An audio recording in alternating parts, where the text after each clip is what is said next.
Dragør Boldklub byder velkommen til alle til vores reception her i dag. Og jeg vil godt have lov at rette en særlig velkomst til vores æresmedlemmer Egon Nielsen, Erik Leje og Ejner Christensen. Vi har glædet os meget til dels at vise det færdige resultat frem, samt også under lidt festlige former fejre indvielsen og ibrugtagningen af dette nye pragtfulde klubhus. Vi er både glade og stolte af over for vores medlemmer, sponsorer, klubkollegaer fra KBU, øvrige foreninger i kommunen, lokale- og anlægsfonden, samt politikere og embedsmænd i Dragør Kommune, at kunne præsentere et unikt og utraditionelt klubhusbyggeri. Pladsmæssige problemer og ingen udviklingsmuligheder i klubhuset og banerne på Engvej har i en lang årrække været årsagen til mange drøftelser og forhandlinger med kommunen om klubbens flytning til dette område. Det er ingen hemmelighed, at flere ledere fra klubben i disse år mistede troen på, at dette nogensinde ville lykkes, da forhandlingerne hele tiden løb ud i sandet uden resultat, ligesom klubbens medlemmers utålmodighed voksede stødt. Salg af en del af banearealet på Engvej til boligbyggeri satte imidlertid på ny skub i forhandlingerne med kommunen og resulterede i en aftale om nyanlagte fodboldbaner her ved Holmehallen samt et kommunalt bygget nyt klubhus.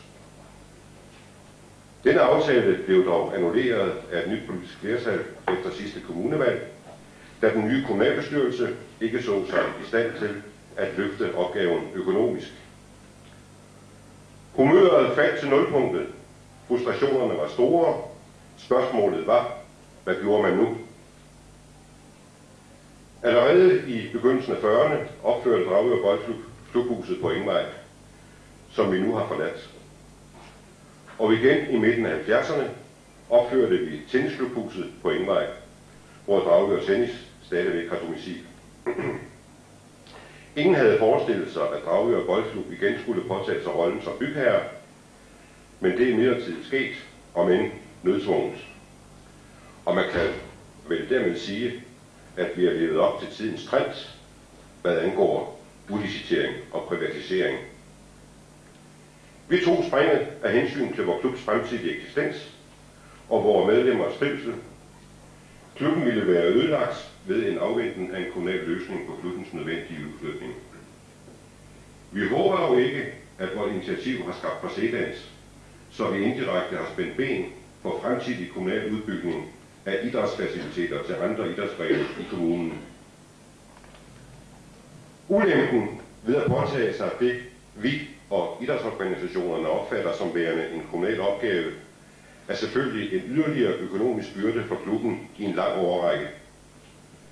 Fordelen har til gengæld været større indflydelse på dette flotte og spændende klubhus, som vores eget medlem, arkitekt Lars Remfeldt, har skabt.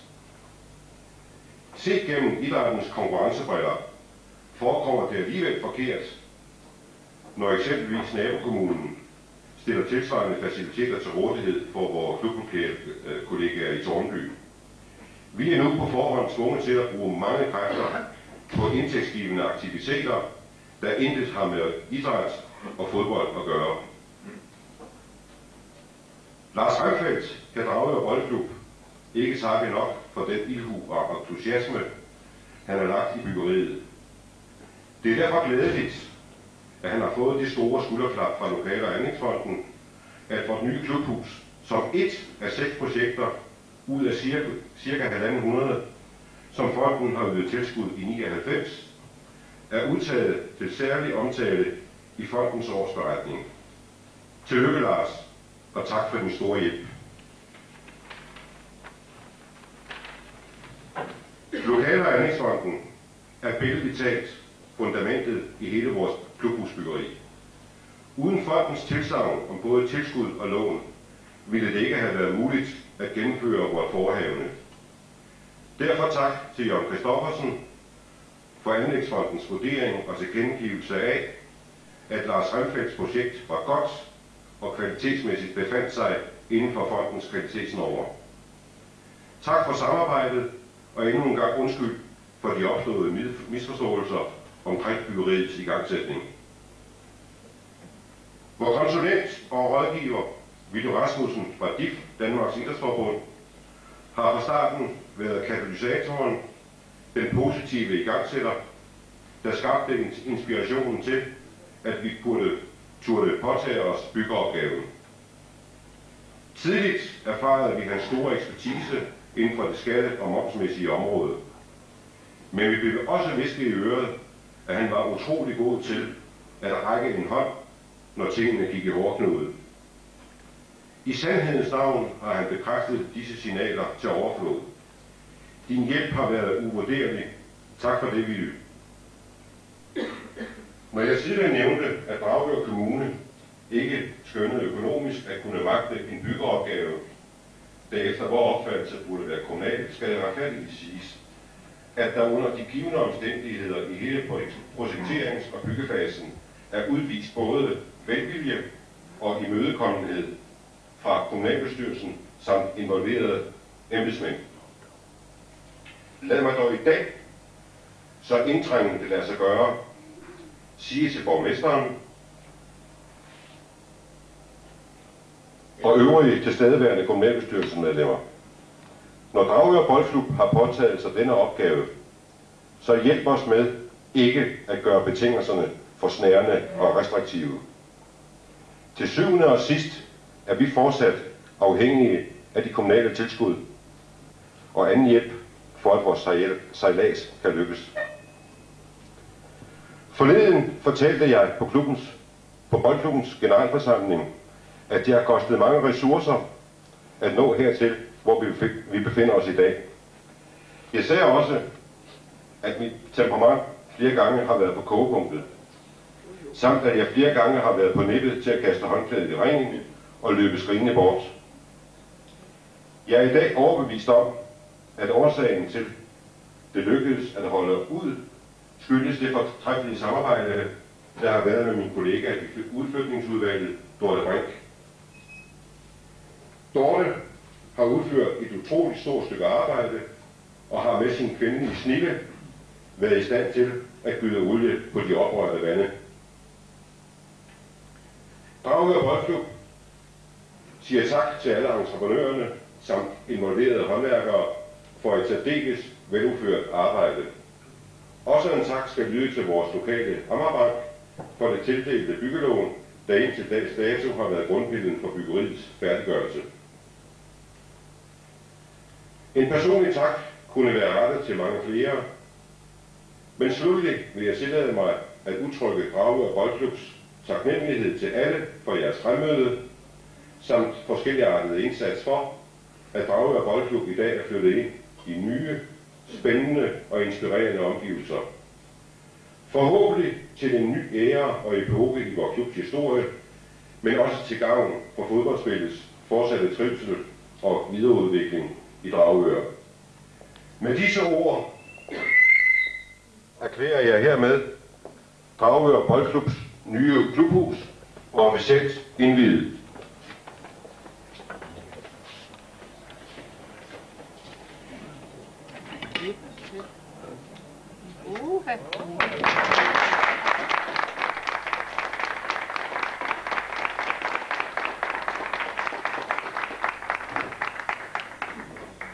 Vi håber, I vil nyde traktementet, som set jer om i huset. Og så lige en praktisk bemærkning. Er der nogen, der ønsker at ytre sig her efterfølgende, så bedes man lige henvende sig til vores sekretær, Dorte Brink, så hun kan korrigere rækkefølgen. Men velkommen og velkommen.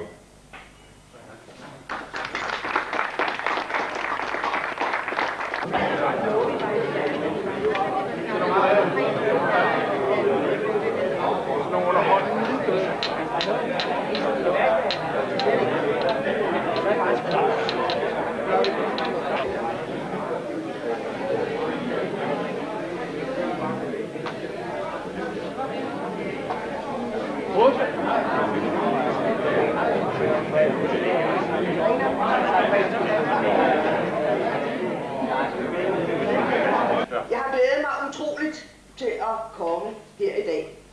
Lige fra for lang tid siden, da Lars Randfeldt, arkitekten, sammen med Karsten og Dorte, og jeg tror også, du kender Alex Folk, var med den dag, og jeg tror også, Lars var med den dag. Ja, Lars Randfeldt var der i hvert fald, men jeg tror også Danmarks Idrætsforbund. Vi var med den dag også. Og Lars præsenterede dels tegninger, men også model. Der har jeg glædet mig utroligt til, at dette hus kunne stå færdigt. Det lykkedes så også at få det på skinner, og jeg takker alle jer, som jeg lige også har nævnt, for at I har været med til, at det kunne lykkes. Så har jeg hver dag kommet på Rådhuset, og cirka en gang om ugen har jeg kørt herhen op for at se, hvordan gik det nu med byggeriet. Og jeg må indrømme, for jeg sådan for en god måned tid siden kunne se, at nu var jeg altså flyttet ind, så har jeg faktisk været lige ved at gå herind. Og der var også en aften sent for godt en måned siden, jeg tror klokken var 10 om aftenen, hvor jeg kom ud fra et møde omkring Plan 2000 over i Hollænderhallen. Og så tænkte jeg, at der var lys herovre, og så gik jeg herover imod. Men der var sådan et godt stykke herfra, så kunne jeg jo se, at huset var allerede taget i brug. For der løb en flok unge fodboldherrer. Og det var så helt tydeligt, kunne jeg se selv på lang afstand, at de altså var trådt direkte ud af badet. Så jeg drejede diskret om på min hæl og gik hen og tog min bil og kørte hjem. Og lige siden da er det, jeg venter til jeg bliver inviteret. Så tak for invitationen. Når jeg nu har ordet her i dag, så vil jeg også godt benytte lejligheden til at takke Dragør Boldklub og dens bestyrelse og alle de frivillige for det kæmpe stykke arbejde, I laver for vores unge mennesker her i Dragør. Det er et stort og vigtigt arbejde, som vi alle sammen sætter kolossal pris på. Og når det så netop har fået så flotte rammer her, så er jeg sikker på, også med det lille kig, jeg fik på lang afstand den anden dag, at jeg tror faktisk allerede, klublivet er godt i gang. For sådan en gammel en som jeg, giver det trods alt et lille stik i hjertet. Vi er jo nogen, der har fulgt lige fra Gunnar Weber og Carlsen-brødrenes tid, har vi stået og kigget fodbold nede på Engvej. Vi kommer til det et lille stykke tid endnu. Men så flytter vi herop, og jeg må sige, jeg snakkede også lige med Flemming før, at der er nogen, der glæder sig til at sidde deroppe eller derude og se fodbold, så er det mig. Det bliver dyrt at komme til at sidde deroppe. Ja, men ved du hvad? Det er jeg ikke et sekund i tvivl om, Karsten. Og til dig, Karsten, vil jeg også sige, at du kæmper for dit. Jeg har jo kendt dig i mange år, og vi har også indgået nogle budgetforlig over i kommunalbestyrelsen. Og der skal kamp til med dig en gang imellem, og det er fair enough. Men jeg vil også sige til dig, lad os nu ikke grave grøfter, Karsten. Og apropos grøfter, så snakkede vi om sådan en, da jeg var til rejsegildet.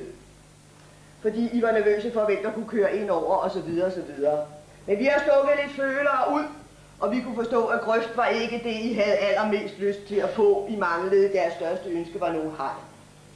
Så vi har tryllet lidt over på den anden side, og jeg kunne ikke rigtig have dem med i lommen. Vi har et par billeder med til jer. Et fra en lokal kunstner, Flemming Brylle, og et Dragør-billede af Per Arnoldi. Jeg tænkte, at I måske havde brug for lidt til væggene. Hegnet kan jeg jo ikke rigtig pakke ind og have med i lommen, men det er hermed sagt. Dragør Kommunes gave på dagen er det hegn, I ønsker jer. Og så synes jeg, at vi skal råbe et rigtigt Dragør-hurra for Dragør Boldklub og dens fremtid, som jeg er sikker på bliver ganske fortræffelig. I skal op og stå, og fordi der ikke er for Dragør, skal jeg sige, at jeg siger 4 sætninger, og efter hver sætning råber vi et hurra. Dragør Boldklub, den længe leve! Hurra! Den må, den skal leve! Hurra! Den leve længere, leve godt! Hurra! Og i fryd, og i glæde, og i velstand svæve! Hurra! Har fået tegnet det op. Men det har jeg set også, så det ser også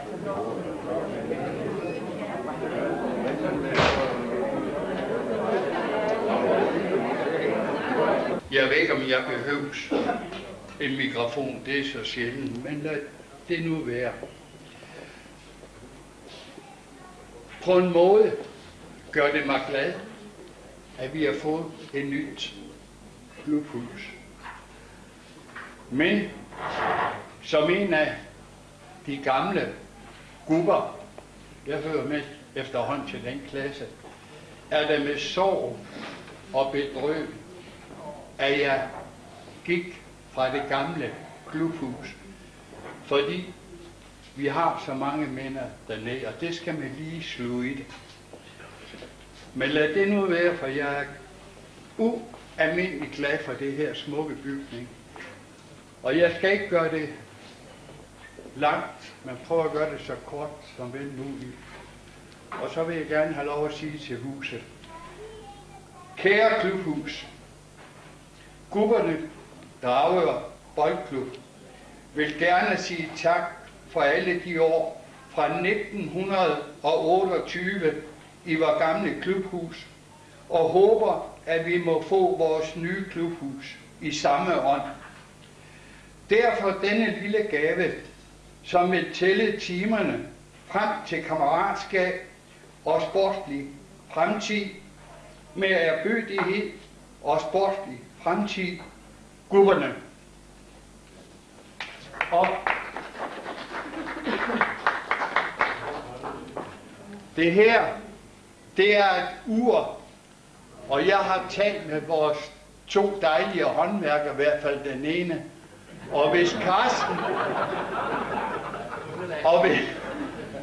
Carsten lige vil pakke det ud og vise gubberne, der er en del gubber her, og forsamlingen, hvad det er, vi har købt. Og det, vi har købt, det skal sidde hen. Men det var det, jeg sagde. Jeg har talt med håndværkerne, og det er i orden. Og det skulle gerne være oppe på søndag, når vi har gub i dag. Vær venlig at pakke det nu, hvis du kan nok have ikke til at hjælpe dig. Det kan jeg nok klare.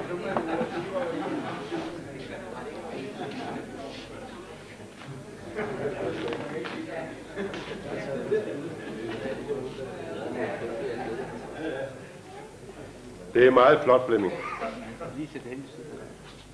Det var derfor, jeg skrev, at den tæller timerne. Tak for ordet. Jeg vil skrue tiden lidt tilbage til juni måned 1999, hvor jeg skrev et brev til Dragør Boldklub, hvor i der blandt andet stod, at der meddeles etableringstilskud 1 million kroner og et lån på 4,5 millioner kroner til projektet under forudsætning af, at det gennemføres i sin helhed, som det var beskrevet i ansøgningen, at der meddeles transport til fordel for fonden. Det er sådan noget kedeligt noget, og noget af det, vi ikke er færdige med endnu, men det regner jeg også med, vi nok skal få løst, og at der kan tinglyses første prioritetspant i ejendommen til sikkerhed for fondens lån. Her kunne historien så slutte, og det er der, vi står i dag.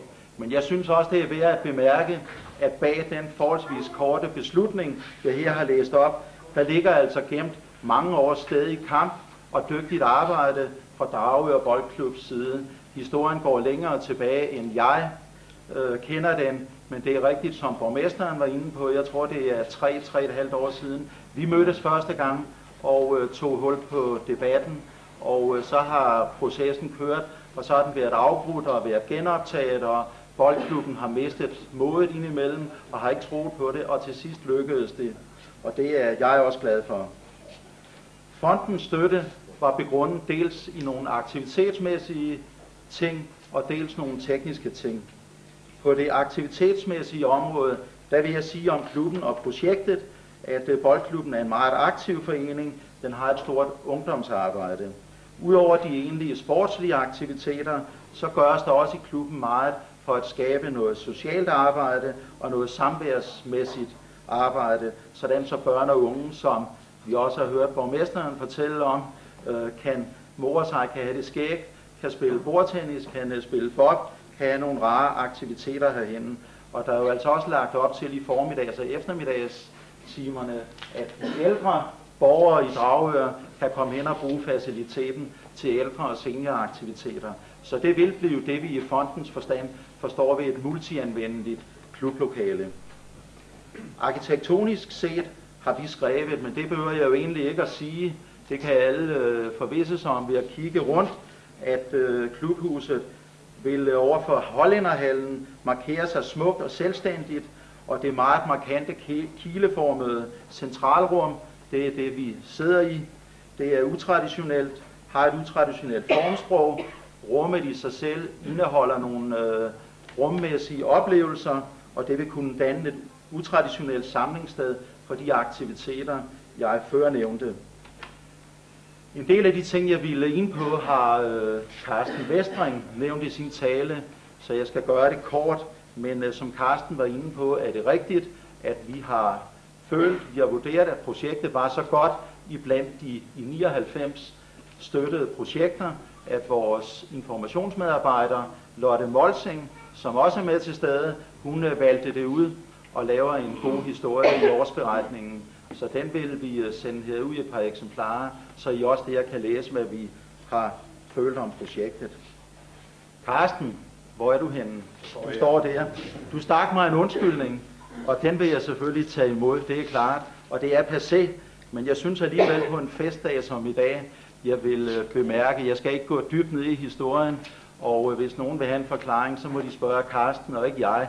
Men jeg vil da sige i hvert fald, at det udmærkede fotoalbum, der ligger herhenne, og billedgalleri heroppe, er jeg glad for, at der ikke på alle billederne er dato og klokkeslæt nede i hjørnerne, for så kunne vi måske have løbet ind i nogle problemer her i dag. Jeg vil også sige til jer som sådan et godt videnskabeligt råd, det er sørme ikke smart at invitere interessenter til et arrangement 2 dage før. Jeg ved godt, at I har haft temmelig travlt med mange ting, klargøring, flytning, oprydning osv. osv. Men tag af hensyn til fremtiden og vær lidt tidligere ude. Pleje jeres interessenter. Det kan være sponsorer, det kan være kommunen, det kan også være, at fonden kommer igen. Men det er også en masse her til stedeværende udmærkede medlemmer, borgere i Dragør og jeres medlemmer. Tag at være lidt tidligere ude med det. Vi mangler et par småting i det her ellers færdigbyggede projekt. Vi mangler noget omkring noget restfinansiering, noget låntagning, der skal gøres på plads, bringes på plads. Og der håber jeg, at I vil være aktive medspillere. I har haft travlt, så I har ikke rigtig haft tid til at reagere. Men fonden har skrevet til jer og stillet nogle forslag til lånefinansiering. Det skal vi have på plads, og inden jeg går, skal vi lige have aftalt et møde meget snart, så vi kan få det på plads. Jeg tror på en god fremtid for Dragør Boldklub. Det er vigtigt, at I driver klubben professionelt, som I også har gjort hidtil, og så skal I nok blive en aktiv medspiller i fremtidens fritidsudbud af aktiviteter her i Dragør. Nu har jeg fortalt en hel masse om kvalitetskrav og aktiviteter og teknik og arkitektur. Der er måske nogen, der kunne have lyst til at vide ganske kort om fonden, fordi det er da underligt, at sådan en fremmed organisation kommer og stiller krav til, hvordan man skal bygge klubhuse i Dragør. Det er faktisk en del af fondens vedtægtsbestemte formål, at vi skal fremme kvalitet i byggeri. Vi skal sikre rammer og faciliteter for en god spændende aktivitet. Som jeg nævnte før, så er det til stede her. Vi kan støtte med kontanter, vi kan støtte med lån, og vi kan stille garantier på lån. Vi har eksisteret i 5 år, og trives i bedste velgående. Kulturministeren, der fører tilsyn med fondens virksomhed, benytter enhver given lejlighed til at rose fonden for vores arbejde. Efter 5 år, hvor vi har ventet på ansøgninger, gode spændende ansøgninger, som den i dag, eller som det projekt, vi nu fejrer åbningen, indvielsen af i dag, så har vi også taget et skridt videre og er begyndt selv at tage nogle initiativer. Fonden udskrev i 1999 en arkitektkonkurrence, hvor vi skulle prøve at finde ud af nogle modeller for fremtidens idræts- og kulturbyggeri. Der har vi valgt nogle kommuner ud. Vi har afholdt en arkitektkonkurrence på europæisk plan, hvor vi nu er i gang med at projektere 3 meget spændende forsamlingshuse i Hadsten vest for Aarhus, i Næstved og i Frederiksberg, hvor det er den gamle kedelcentral, opført i sin tid i 1902, bygget af arkitekten Nyrup, som også var arkitekten bag Københavns Rådhus og Hovedbanegården. Det gamle hus skal nu ombygges til et idrætsbyggeri, og det ser vi frem til. Det bliver spændende. Fondens nyeste tiltag, og det tager jeg med, fordi der også er nogen, der har kommenteret det over for mig i dag. Vi har indbudt alle landets kommuner til en konkurrence om fremtidens foreningshus. Det kunne jo have været det her. Hvis ikke I havde været så initiativrige og tidligt ude, så er det her et godt eksempel på noget, der kunne være fremtidens foreningshus. Men uden at jeg skal komme med gode idéer på Dragør Kommunes og foreningslivs vegne, så vil jeg sige et foreningshus, der kunne danne rammen om en masse af de små foreninger, placeret et andet godt centralt sted, kunne være en ansøgning værdig. Så det vil jeg opfordre jer til at tage fat på og gå videre med. Nu lider I af den ulempe, at formanden blev inviteret for sent. Havde hun været her, så har hun for vanen at stå og dele bevillinger ud til højre og venstre. Som almindelig embedsmand kan jeg desværre ikke det. Men jeg vil sige på fondens vegne, at kommer der en ansøgning, så vil vi også tage godt imod dem og lave en grundig og seriøs sagsbehandling for at fremme projektet. Det kan være i konkurrencen, ellers kan det være i den almindelige runde, at vi tager fat i ansøgningen. Af forskellige årsager, som jeg heller ikke vil komme nærmere ind på i dag, så tror jeg måske efter 3 spændende projekter i Dragør, hvor jeg har været involveret i Rideklubben, hvor jeg har været involveret i Dragør Museum, som ikke er helt færdigt endnu, og så i dag det her spændende byggeri, så tror jeg måske, at fonden næste gang vil vælge en anden sagsbehandler til at tage sig af Dragør. Det må vi lade stå hen. Men jeg vil sige tak for godt samarbejde til Boldklubben, til Dragør Kommune. Godt samarbejde har vi haft undervejs, og jeg er sikker på, at de småting, der mangler finansieringsmæssigt, det vil vi få løst her i den nærmeste fremtid. Og til allersidst vil jeg ønske Boldklubben, Dragør Kommune og alle borgere i Dragør og omegn rigtig hjerteligt tillykke med jeres nye klubhus. God vind fremover, og tillykke. Tak skal du have.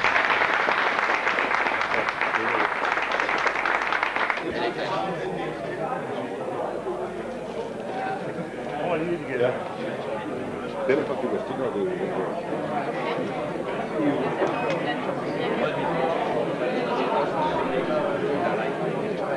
Ja, vi ved hvad.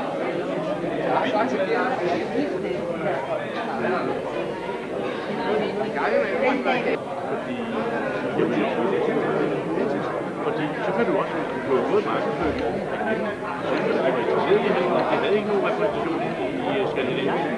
Borgmesteren, som har været meget velvillig og forstående, og så har haft nogle møder med bestyrelsen, eller repræsentanter for Dragør Boldklubs bestyrelse, og jeg synes, at de medlemmer, måske ikke allerede ved i forvejen, hvad vi skal tænke over, og give en skulderklap en dag, når I altså har lejlighed til det, fordi de har virkelig knoklet, undskyld udtryk, prøvet ud af bukserne på det op at stå, og man bruger mange timer og haft mange bekymringer. Og der har også været nogle gange, hvor de gik lidt sukkerkolde, men hvor så, at blandt andet jeg måske prøver at træde til og hjælpe lidt. Men jeg synes, det har været et sjovt ting at være med til, og jeg synes, man har fået et rigtig flot hus. Det var så den ene ting, det der med tillykke. Og den anden ting er jo så, i det øjeblik, at man så skal ud til sådan noget, hvad tager man med som gave? Flaske rødvin eller en vase til en tulipan, eller pokker finder man på. Og da det nu er en fodboldklub, synes jeg, at det kunne være passende, at gaven skulle være det her, jeg har fået lov fra DIF, som er 20 nye selekfodbolde. Og dem, der er senior eller udboldspillere, kan se, at de er lidt små, og det er helt bevidst, det er størrelse 4. Og grunden til, at jeg har taget ungdomsfodbolden med, det var fordi, til trods for borgmesterens opbakning med hensyn til at have kigget dengang Gunnar Weber, han scorede mål og spillede på førsteholdet, så kan man jo sige, at uden at signere måske det nuværende førstehold, så er det gået lidt ned ad bakke, siden dengang Gunnar Weber han var på førsteholdet. Og det kan måske være, at det er borgmesterens manglende interesse for fodboldspillet. Nu er det åbenbart mere, end ud af badet, at borgmesteren har en vis interesse for førsteholdet. Og det skulle man jo ikke nogen mål af, og bare løbe rundt heroppe i bare mos. Men bortset fra det, så kan jeg så sige, at uanset om førsteholdet så røg lidt ned i forhold til dengang Gunnar var på førsteholdet, så jeg vil sige, at det er ungdomsafdelingen, der er fødekæde til det, der måske engang igen skal blive til et rigtig godt førstehold i Dragør Boldklub. Og det kan da godt være, at borgmesteren ikke har helt så store ambitioner som en borgmester, der bor lidt nord for København, som siger, at hans hold det skal i Superligaen. Men mindre kan vel også gøre det. Så hvis I nu starter med at give jeres unger herude, ungdomsholdene, nogle nye bolde at spille med, så kan det jo være hen ad vejen, at Dragør Boldklub, han har sagt, vinder pilen, og så på et eller andet tidspunkt, så havner I der, hvor det er passende for en boldklub af den her størrelse. Så rigtig mange gange tillykke. Det har været sjovt at være med til, og jeg håber, at det her klubhus vil være med til at skabe rigtig godt både socialt liv og gode sportslige resultater i Dragør Boldklub. Tillykke.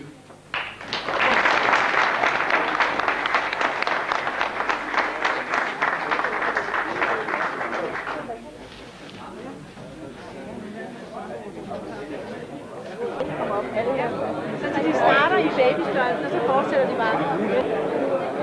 Thank you.